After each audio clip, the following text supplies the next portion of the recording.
വീട് എല്ലാവരുടെയും സ്വപ്നമാണ്. സ്വന്തമായൊരു ഭവനം അത് ഏതൊരു മലയാളിയുടെയും ബക്കറ്റ് ലിസ്റ്റിലുള്ളതാണ്. ഞങ്ങളും മേടിച്ച ചെറിയൊരു ഭവനം. പഴയ വീട് മേടിച്ച് അത് പുതിയ വീടിന്റെ ലുക്കിലാക്കിയ വീഡിയോ ആണ് നിങ്ങൾ കാണാൻ പോകുന്നത്. ഏതൊരു വസ്തുവിനെയും അതിനെ മിനുക്കിയെടുത്താൽ പുത്തൻ പോലെ ആക്കും എന്നതിന്റെ തെളിവാണ് കേട്ടോ ഈ വീഡിയോ. പുതിയത് പണിയാനുള്ള ബഡ്ജറ്റ് ഇല്ലാത്തവർ ഇതേപോലെ നമ്മുടെ ബഡ്ജറ്റിന് ഒരു വീട് മേടിച്ച് അത്യാവശ്യം മിനുക്ക് പണി ചെയ്യുന്നത് അതിനെ വീട് ഇപ്പോൾ ബിഫോർ ആണ് കേട്ടോ നിങ്ങൾ കാണുന്നത്. ചെയ്ത മാറ്റങ്ങൾ ഞാൻ ഫോട്ടോ കൊടുക്കാം. വീഡിയോ അവസാനം വരെ കാണണേ. അത്യാവശ്യം ലോങ് വീഡിയോ ആയതുകൊണ്ട് പാർട്ടായിട്ടാണ് ഇടുന്നത്. ചുമര് പൊളിക്കുന്നത് തൊട്ട് ടൈൽസ്, പെയിന്റ്, കബോർഡ് എല്ലാം വീഡിയോയിൽ ഒരു റൂം വളരെ ചെറുതായിരുന്നു, കട്ടിൽ പോലും കയറില്ല. അപ്പോൾ ആ റൂം ഒന്ന് വലിയ റൂമാക്കി മാറ്റി. പിന്നെ നമ്മളൊരു ബാത്റൂമിന്റെ കുറവുണ്ടായിരുന്നു. 3 ബാത്റൂം നമുക്ക് അത്യാവശ്യമായിരുന്നു. ഒരു ബാത്റൂമും കൂടി എക്സ്ട്രാ എടുത്ത് പിന്നെ അടുക്കളയും വർക്ക് ഏരിയയും കൂടി. കാരണം വർക്ക് ഏരിയ ഒന്നിനും പ്രയോജനമില്ലാത്ത വിധത്തിലാണ് വർക്ക് ഏരിയ പണിത് വെച്ചേക്കുന്നത്. അപ്പോൾ നമ്മൾ അത് അടുക്കളയോട് ചേർത്ത് എടുത്ത്. കാരണം എന്നാലാണ് നമുക്ക് അവിടെ വലിയൊരു ജനൽപ്പാളി വെക്കാൻ പറ്റുള്ളൂ. കാരണം സൂര്യപ്രകാശം കിട്ടാത്ത വിധത്തിലായിരുന്നു അടുക്കള ഇരുന്നേച്ചത്. അതെല്ലാം ചെയ്ത് പിന്നെ നമുക്ക് നിലം ഒത്തിരി പഴകിയ മാർബിളാണ് ഇട്ടേച്ചത്. അത് തന്നെ നമുക്ക് തേച്ച് എടുക്കാൻ പോലും പറ്റാത്ത വിധത്തിൽ അഴുക്ക് അങ്ങനെ ആയി ഒരഞ്ഞൊരഞ്ഞ് അങ്ങനെ ആയി തീർന്നു. അത് മാറ്റി പിന്നെ നമ്മൾ പെയിന്റ് എല്ലാം ഒന്ന് മാറ്റി അങ്ങനെ കുറേ ചെറിയ കാര്യങ്ങളെല്ലാം നമ്മൾ ചെയ്തു. അതെല്ലാം നമ്മുടെ കയ്യിലുള്ള ബഡ്ജറ്റിനനുസരിച്ച് തന്നെയാണ് ചെയ്തത്. എനിക്ക് ഒരടുക്കളയാണ് ഇഷ്ടം. ബഡ്ജറ്റ് വെച്ച് നോക്കുമ്പോഴും അത് തന്നെയാണ് നല്ലത്. പിന്നെ എല്ലാവർക്കും അങ്ങനെ ആകണമെന്നില്ല. നിങ്ങളുടെ അഭിപ്രായം കമന്റ് ബോക്സിൽ അറിയിക്കണേ. ഇതിൽ ഏറ്റവും വലിയൊരു കോമഡി കൊണ്ട് എനിക്ക് ചിരി സഹിക്കാൻ പറ്റിയില്ല. കാരണം എല്ലായിടത്തും ടെറസിലേക്കുള്ള വാതിൽ എവിടെ നിന്നായിരിക്കും. പക്ഷേ ഈ വീടിന്റെ ടെറസിലേക്കുള്ള വാതിൽ ബാത്റൂമിന്റെ അകത്തു നിന്നുമാണ് ഞാൻ കണ്ടത്.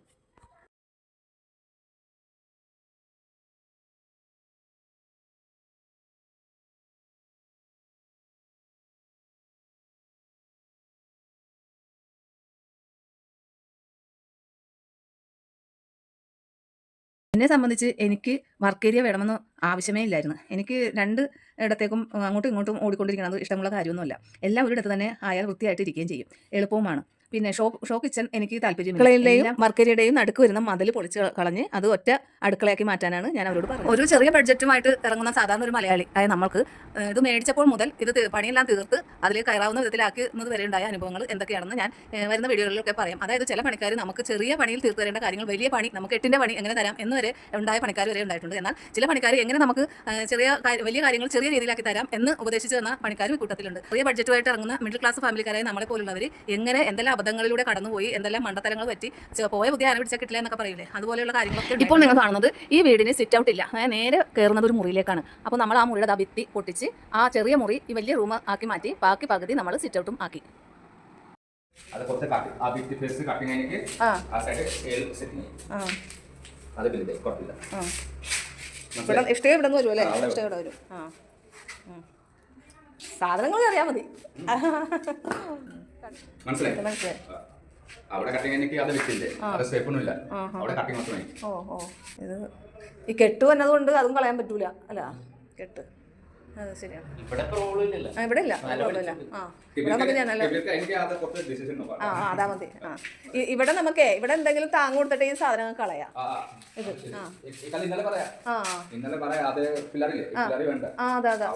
കെട്ടണം. അതെ, ഇതല്ലെങ്കിൽ ഒരു ശല്യം ഇരിക്കും. ഇത് ഭയങ്കര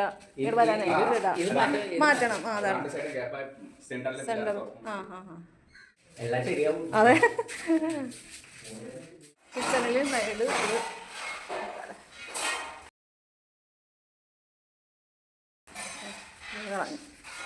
ഇവിടെ ഓപ്പൺ ആവും. പൈപ്പ് ഇട്ട് ചെയ്ത് കഴിഞ്ഞാൽ ഇത് ഓപ്പൺ ആവും അല്ലേ? പൈപ്പ് ഇട്ട് ചെയ്ത് കഴിഞ്ഞാൽ ഇവിടെ ഓപ്പൺ ആവും അല്ലേ? ഓപ്പൺ ആവും.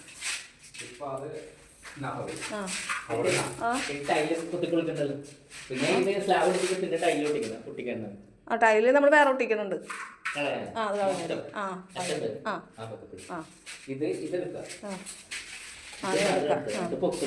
ഇത് പൊട്ടാണ്ട് കിട്ടിയെങ്കിൽ നമുക്ക് നടയിൽ വെക്കായിരുന്നു. അത് തന്നെ, നമുക്ക് പറയാൻ പറ്റില്ല. തൊട്ടാ ചിലപ്പോ പൊട്ടിയെന്നിരിക്കും. അത്രേ ഉള്ളൂ. നോക്കാം. പൊട്ടി പോയാ സാരമില്ല, കുഴപ്പമില്ല. അതെ. പിന്നെ 40 കട്ടിങ്. Okay, cutting. പിന്നെ ഇവിടെ ഉണ്ടല്ലോ, ഇവിടെ നമുക്ക് ഒരു ഓപ്പൺ സ്ലൈഡ് വിൻഡോ കൊടുക്കാം. അപ്പുറം നമ്മുടെ അല്ല, അപ്പം സ്ലൈഡേ കൊടുക്കാം.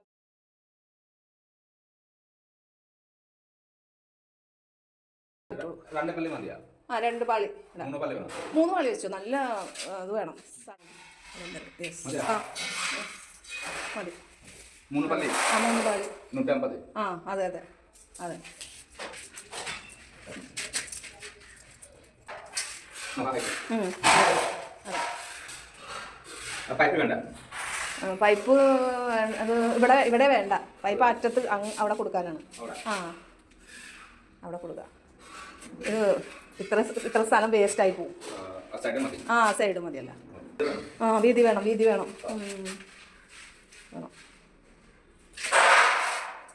കട്ട് ചെയ്യണ്ട, വേണ്ട, കളയണ്ടല്ല. സ്ട്രോങ് ആണ്. ഇതൊക്കെ നല്ല ഷേപ്പ് ചെയ്ത് ഇങ്ങനെ അല്ലേ?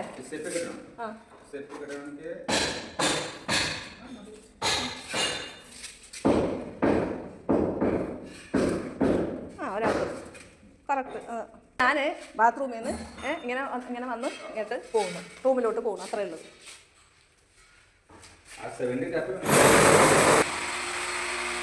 ബായിക്കറിയാലോ, പിന്നെ ഞാൻ പറയണ്ടല്ല. ഒന്നുമില്ല. ആ പിന്നെ ഭാഷ ആണ്, ഹിന്ദിയും മലയാളവും കൂടി ആണ് ബുദ്ധിമുട്ട്. മനസ്സിലായി.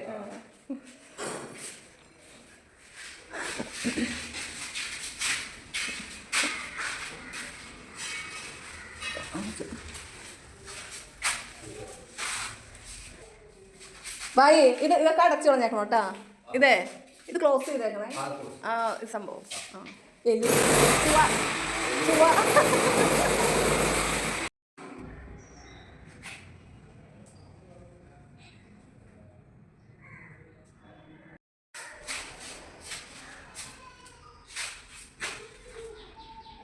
ഫ്രണ്ട് വശത്ത് അത് പറഞ്ഞിട്ടുണ്ട്. ഫ്രണ്ട് വശത്ത് അത് പറഞ്ഞപ്പം ഈ കെട്ട് മാറ്റണമെങ്കിൽ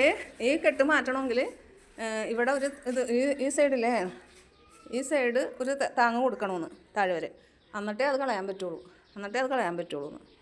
അതായത് ഇവിടെ കെട്ടി പൊക്കി ഇവിടം വരെ ഇത് കൊടുക്കണം, താഴെ വരെ എന്നിട്ടേ ഇത് പൊളിക്കാൻ പറ്റുള്ളൂ. ഇവിടെ ഇതുണ്ട്, സ്ലാബ് ഇതുണ്ട്, കെട്ടുണ്ട്. പിന്നെ ഇത് കളയണ്ട. എന്താണെന്ന് വെച്ചാൽ അത് കളയണ്ടെന്ന് പറഞ്ഞതിൻ്റെ കാര്യം, ഇവിടെ ഇതുണ്ട്, കെട്ടുണ്ട്. അപ്പോൾ അത് കളയണ്ട, കുഴപ്പമില്ല. അത് നമുക്ക് കളയേണ്ട ആവശ്യമില്ല. വെറുതെ പിന്നെ ഞാൻ അത് കോൺക്രീറ്റ് വെറുതെ കളയണ്ട, അതൊരു ഇതല്ലേ, പിടുത്തമല്ലേ, അത് കളയണ്ട. അപ്പോൾ ഇവിടെ ഇതാണ് കാര്യം, ഇതാണ് കാരണം. അവിടെ ഒരു ഇച്ചിരി കൂടെ നീക്കി ഇങ്ങനെ കെട്ട് കൊടുക്കണം. പിന്നെ ഞാനിവിടെ പറഞ്ഞിട്ടുണ്ട്, ഇവിടെ ഇതിൻ്റെ അടിയിൽ നിന്ന് ഇവിടെ നിന്ന് പൊട്ടിച്ചിട്ട് ഈ മുറിയുടെ ഇത് തന്നെയല്ലേ, മുറിയുടെ ഇത് ഇവിടം വരെ കളഞ്ഞിട്ട് ഇവിടെ ഒരു അരപ്രൈസ് കൊടുക്കാമെന്ന് ഇവിടെ ഒരു അരച്ച് കൊടുക്കാൻ ഞാൻ പറഞ്ഞിട്ടുണ്ട്. അപ്പോൾ ഇറാനാവും ചെയ്യാം. സാധനങ്ങൾ കെട്ടണത് രണ്ടുപേരും തമ്മിലും തർക്കമാണ്. പൊളിക്കണതും മറ്റേ ഒരെണ്ണം മേസ്തിരിയാണ്, പണിക്കാരൻ മേസ്തിരിയാണ്, രണ്ടുപേരും തർക്കിക്കുന്നതാണ്. അപ്പോൾ മറ്റേ പണിക്കാരൻ പറയണത് ഇവിടെ കുറച്ച് ഓപ്പൺ ചെയ്യുന്നതാണ് പറയണത്. മേസ്തിരി പറയണത് അത് വേണ്ട, ഇവിടെ ഒന്നും കെട്ട് ഇത് വരുമ്പോൾ ഇവിടെ ഷേപ്പ് ചെയ്യാമെന്നാണ് അയാൾ പറയണത്. അപ്പോൾ സാധനങ്ങൾ കയറുമെന്നാണ് പറയണത്, അങ്ങനെ പറയണത്. അപ്പോൾ എങ്ങനെ വരുമെന്ന് എനിക്കറിയാൻ പാടില്ലേ. കാരണം ആ പണിക്കാരൻ പറയണത് ഇപ്പോൾ ഇവിടെ ഇങ്ങനെ ഇത് വരുമല്ലോ, വിടവ്, കെട്ടിൻ്റെ ഈ മതിൽ വരുമല്ലോ, ഈ മുറിയുടെ മതിൽ ഇവിടെ ഇങ്ങനെ വരുമല്ലോ.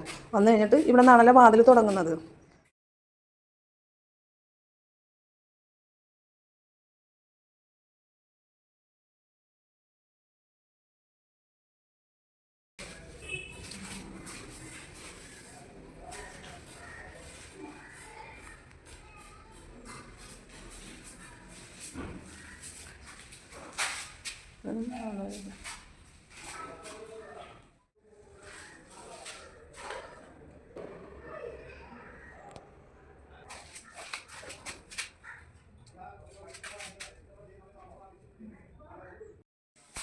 റൺ ആണ് കേട്ടോ.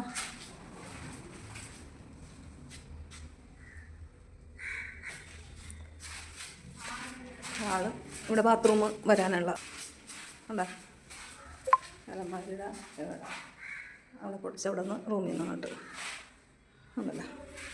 പിന്നെ നമ്മുടെ അടുക്കള ഓപ്പൺ ചെയ്യുന്നത് അല്ലേ, ഇവിടെ ഓപ്പൺ ചെയ്തിട്ട് ഇവിടെ ആ റൂമിൽ നിന്നുള്ള ഇത് വരും, ബാത്റൂം വരും അവിടെ ഉണ്ടോ.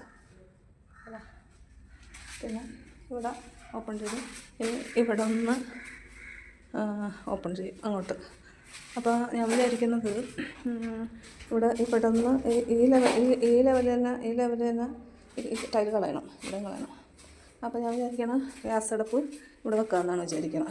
ഇവിടെ ജനല വരുമല്ലേ ജനല. ഇവിടെ ഒരു അലമാരി നമുക്ക് കൊടുക്കാമെന്ന് വിചാരിച്ച്. പലചരക്ക് സാധനങ്ങളൊക്കെ പാത്രങ്ങളൊക്കെ വലിയൊരു അലമാരി ഇവിടെ കൊടുക്കാമെന്ന് വിചാരിക്കുന്നു. കബോർഡിൻ്റെ മനസ്സിലായോ? പിന്നെ ഇവിടെ എത്ര സ്ഥലം ഉണ്ടാകും കബോർഡിൻ്റെ അലമാരി കൊടുക്കാൻ.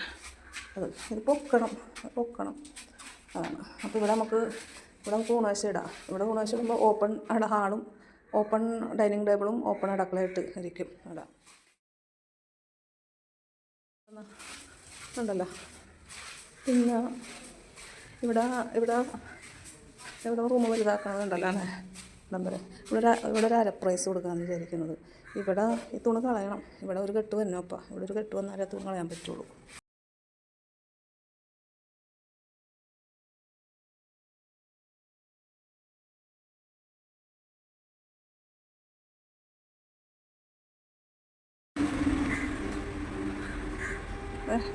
ഇതാ സംഭവം കേട്ടാ. സംഭവം ഇതാ ഉണ്ടല്ലോ. ഞാൻ ആ വണ്ടിയിൽ തന്നെ ഇങ്ങനെ പോന്നു. അത് കൊണ്ടുവരുന്ന ഓട്ടോറിക്ഷയിൽ കയറി പോകുന്നുള്ള ആ ചേട്ടൻ പറഞ്ഞു. ഞാൻ വന്നു കേട്ടോ.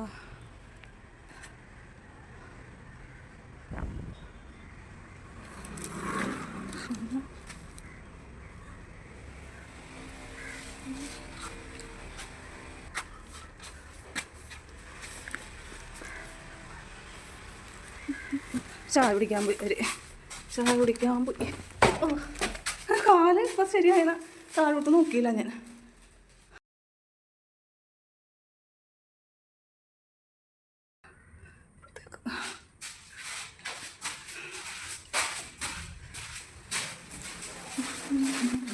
എന്താ കുനക്കുനിട്ട് നല്ല ഇരുട്ട്. വെള്ളമുണ്ട് താഴെ വെള്ളമുണ്ട്. അരച്ചേൻ്റെ ഇരിക്കുമല്ലേ. ഓക്കെ അത് പിടിക്കാൻ പോയി. അത് കസേര ഉണ്ടെന്നു. പക്ഷേ അത് ഊരണം. അത് ഊരിയില്ലെങ്കിൽ അതെനിക്ക് കെട്ടിപ്പോക്കാൻ പറ്റാൻ പാടായിരിക്കുള്ളൂ. കെട്ടിപ്പോക്കണമെങ്കിൽ ആ ഫാൻ ഊരണം. ആ കല്ലിൻ്റെ പൊക്കത്തിൽ തന്നെയാണ് ഫാൻ ഇരിക്കുന്നത്. അപ്പോൾ അത് ഊരണം. എന്നവിടെ തേക്കലായിരുന്നു.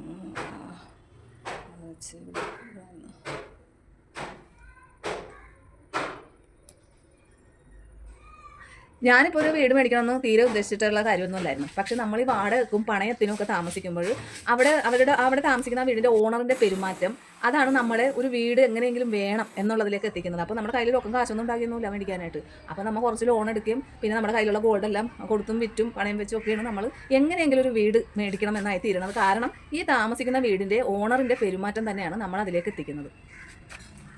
എന്നാൽ എല്ലാ വാടക വീടിൻ്റെയും പണയ വീടിൻ്റെയും ഓണർമാർ അങ്ങനെ ആകണമെന്നുമില്ല. നല്ല മനുഷ്യരും ഉണ്ട് കേട്ടോ. അങ്ങനെ നല്ല മനുഷ്യരും നമ്മൾ താമസിച്ചു ഉണ്ടായിട്ടുണ്ട്. പക്ഷേ ഭൂരിഭാഗം പേരും പണയത്തിനൊക്കെ നമ്മൾ വീടെടുത്ത് താമസിച്ച് കഴിഞ്ഞാൽ പണയക്കാശ് അവരുടെ കയ്യിലേക്ക് കൊടുത്ത് അവരുടെ കയ്യിൽ നിന്ന് അതെല്ലാം ചിലവായി തീർന്നു കഴിഞ്ഞാൽ പിന്നെ അവരുടെ ഭാവം എങ്ങനെയെങ്കിലും ഞങ്ങളുടെ വീട്ടിൽ നിന്ന് പോയേ നമ്മൾ ഒരുമാതിരി മരുമോളോ മായമ്മയൊക്കെയായി മാറും. അപ്പോൾ അതെടുത്താൽ കുറ്റം, ഇതെടുത്താൽ കുറ്റം, മുറ്റത്ത് ഇല കണ്ടാൽ കുറ്റം, കടലാസ് കണ്ടാൽ കുറ്റം, വെള്ളം വെച്ച് നിറഞ്ഞു പോയാൽ കുറ്റം. അപ്പോൾ ഇങ്ങനെയൊക്കെയുള്ള അനുഭവം ഉണ്ടായിട്ടുണ്ടെങ്കിൽ നിങ്ങൾ കമൻറ്റ് ബോക്സിൽ പറയണേ. നല്ലിരിക്കാൻ പറ്റുള്ളൂ. ഇരിക്കണമെങ്കിൽ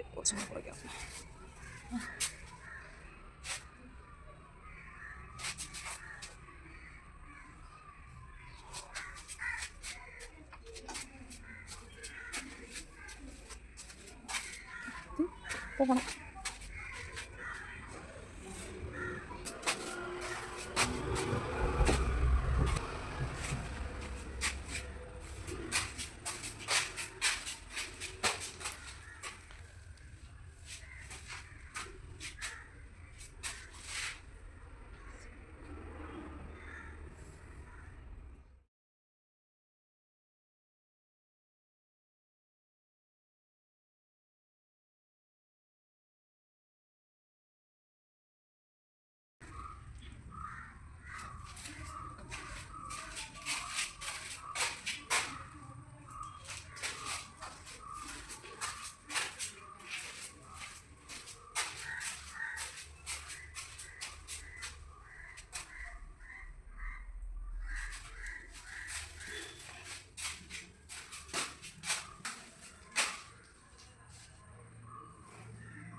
ഇവിടെ ടി വി വെക്കണമല്ലേ നല്ലത്. കാരണം എന്താണെന്ന് വെച്ചാൽ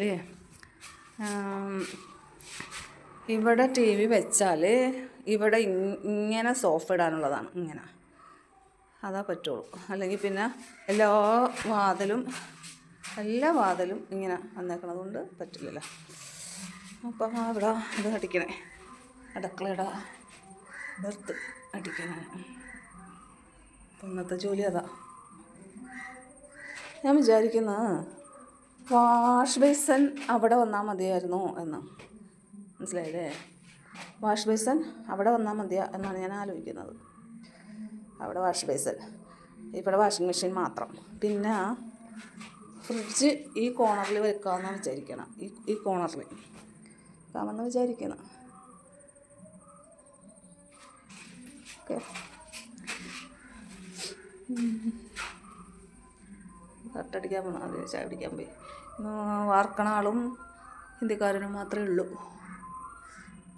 ബായിനോട് ഇന്നലെ ഇതൊക്കെ പറഞ്ഞതാണ്. അതൊക്കെ നടച്ചിരുന്നെങ്കിലോ.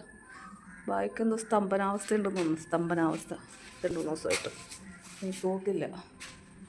ഇതൊക്കെ ബാത്റൂമിൽ ഞാൻ പറഞ്ഞു അത് ചെയ്താലാണ് വയറിങ്ങുകാർ വരുള്ളൂ എന്ന്. അതിപ്പോൾ നാളെ ചെയ്യണം. നാളെ വന്ന് പറഞ്ഞു കൊടുക്കണം. ലൊട്ടിലൊടുക്കുകളൊക്കെ അടക്കാൻ. അപ്പുറം എന്തെന്നാണ് വായിലിട്ട് ചവക്കണേന്നൊക്കെ അറിയാം. അതാണ് ആ ബോധമില്ലാത്തതെന്നൊക്കെ അറിയാം. അല്ല പിന്നെ അപ്പം തുപ്പടുണ്ടല്ലോ. അപ്പോൾ നീ മറന്നു അപ്പം മറന്നു പോകണ്ടാന്ന് പറഞ്ഞൂടെ അതൊക്കെ.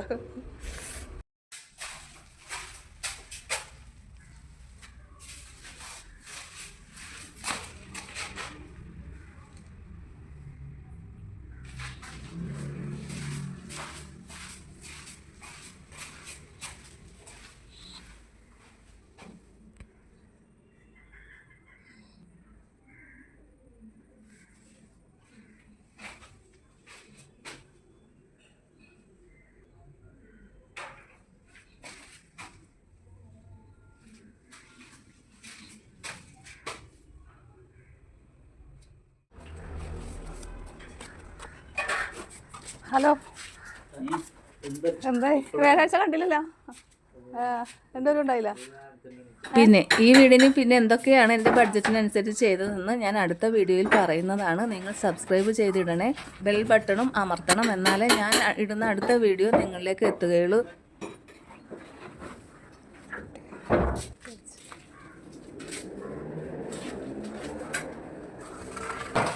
ബാത്റൂം തേച്ചാ ബാത്റൂം അതിൻ്റെ തേച്ചില്ല. അത് തേച്ചാൽ മറ്റേ വയറിങ്ങാർക്ക് നിൽക്കാൻ പറ്റുള്ളൂ. ബായിനോട് എല്ലാ ദിവസവും ഞാൻ ഓരോ കാര്യങ്ങൾ ഇന്ന് ചെയ്യണേന്ന് പറയും. നാളെ വന്നിട്ട് ഞാൻ പറയുകയാണ്, ബായി ഇത് ഭിത്തി ഭാഗം തേക്കണേ, കാരണം ഇലക്ട്രീഷ്യന് വന്ന് അത് ചെയ്യാനുള്ളതാണ്, വയറിങ് ചെയ്യാനുള്ളതാണെന്ന് പറയും. പക്ഷേ ഓക്കെ നാളെ അത് ചെയ്തേക്കാം എന്ന് പറയും. പിറ്റേ ദിവസം വന്ന് നോക്കുമ്പോൾ അത് അങ്ങനെ തന്നെ കിടപ്പുണ്ടാവും. ചോദിക്കുമ്പോൾ പറയും അത് നാളെ ചെയ്യാം എന്ന് പറയും. അടുത്ത ദിവസവും വന്ന് ഏതെങ്കിലും ഒരു ഹോളോ എന്തെങ്കിലും അടക്കാനുണ്ടെങ്കിൽ ഞാൻ ചോദിക്കുമ്പോൾ പറയും അത് മറ്റന്നാൾ ചെയ്യാം എന്ന് പറയും. ഇങ്ങനെ ഓരോ ദിവസവും നാളെ നീളെ എന്ന മട്ടിലായി പോയി. നമ്മൾ പറയുന്നത് പോലെയല്ല ബായി കേൾക്കുന്നത്. ഇതിനിടയിൽ നിൽക്കുന്ന മേസ്തിരിക്ക് ഒരു ഉദ്ദേശമുണ്ട്. 5 ദിവസം കൊണ്ട് തീർക്കേണ്ട പണി 10 ദിവസം വലിച്ചു നീട്ടണമെന്ന് മേസ്തിരി ഉദ്ദേശിച്ചിട്ടുണ്ടാകും. എല്ലാ മേസ്തിരി അങ്ങനെ ആവണമെന്നില്ല കേട്ടോ. മനസ്സിലായില്ലേ? ഇവിടെ ഫ്രിഡ്ജിന്, ഇവിടെ അടുക്കളയുടെ ഇത്. അപ്പോൾ ഇത്രയും സെക്ഷൻ ടൈൽ ഇടണ്ട. പക്ഷെ അന്ന് അയാൾ ഇവിടം വരെ ടൈലിൻ്റെ അളവ് എടുത്താന്ന് എനിക്കൊരു സംശയമുണ്ട്. അപ്പം ഇവിടെ ടൈലിടണ്ട കേട്ടോ. അവിടെ ഇതുവരെ അല്ലേ എന്താ ഞാനവിടെ കബോർഡ് വെക്കാമെന്നാണ് വിചാരിക്കുന്നത്. കബോർഡ് അപ്പോൾ അവിടെ ടൈല് ഇടണ്ട. പിന്നെ ആ മൂലക്ക് മാത്രം ടൈല് ഇട്ടാൽ മതി. ആ മൂലക്ക് ഇവിടെ ആ കബോർഡ് വരും. അതിൻ്റെ അവിടെ തുടങ്ങി അങ്ങോട്ട് ടൈലിട്ടാൽ. നമ്മുടെ കയ്യിലുള്ള ബഡ്ജറ്റ് താളം തെറ്റി പോകുന്നത് ഇങ്ങനെയുള്ള മേസ്ത്രികളൊക്കെ ഉണ്ടെങ്കിലാണ്. അതെനിക്ക് പിന്നീട് മനസ്സിലായി. കാരണം പെട്ടെന്ന് തീർക്കേണ്ട പണി വളരെ വലിച്ചു നെട്ടിക്കൊണ്ട് പോകുന്നത് ഞാൻ മനസ്സിലാക്കി.